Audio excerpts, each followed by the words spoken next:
Blinken is using the right language in his visit to Mohammed bin Salman in Riyadh yesterday, in his talk about finding an enduring peace deal in the Middle East and to continue to strike Iran-aligned militants in the region. I'm not so sure that the continued attacks on the Houthis are necessarily the best way forward to securing a lasting peace in the Middle East. The lasting peace in the Middle East is about stopping the Israeli ground invasion of Gaza and ensuring that there's...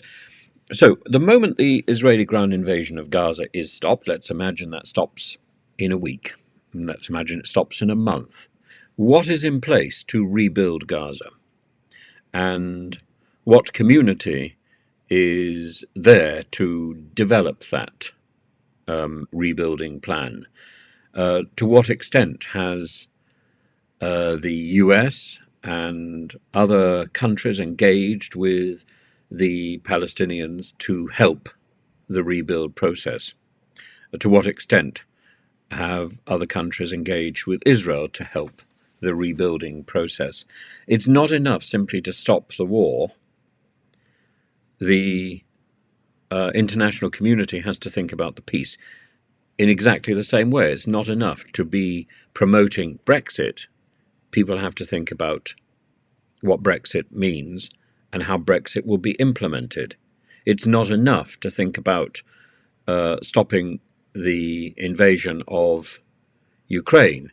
It's important to think about the relationship between Ukraine and Russia, Ukraine and the rest of the world after that invasion is stopped, and whether or not Donetsk, Luhansk and Crimea remain part of Russia or returned to Ukraine, or some third alternative is devised to ensure there is a peaceful solution.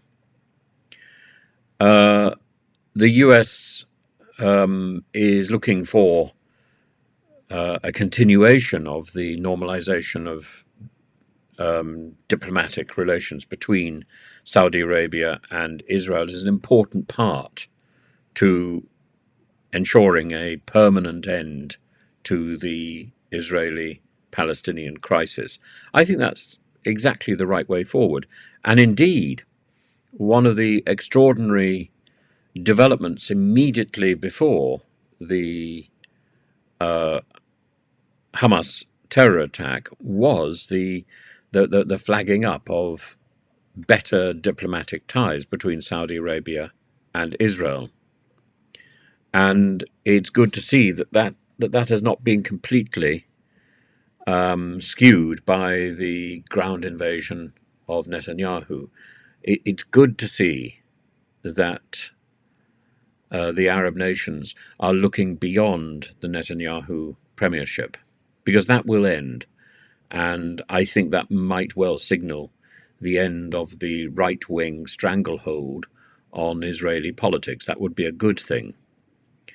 I don't think the retaliatory strikes in Iraq, Syria and Yemen at the weekend for the drone attack on the base in Jordan, which killed 3 American troops, is necessarily part of that process towards securing peace.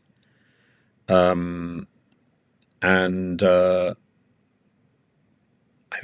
think Major General Patrick Ryder said that the US damaged more than 8 targets in 7 sites. Well, it's just stirring up a hornet's nest, and I think we need to find other ways to get rid of that hornet's nest. And this is part of the ideology that has consumed Netanyahu and the ground invasion of Gaza. A series of strikes, however targeted, however focused, cannot avoid civilian damage and breed further hostility. And I don't think that's the way forward. But, who am I? Who am I to speak? Anyway, I am delighted that Saudi Arabia is part of this process towards peace.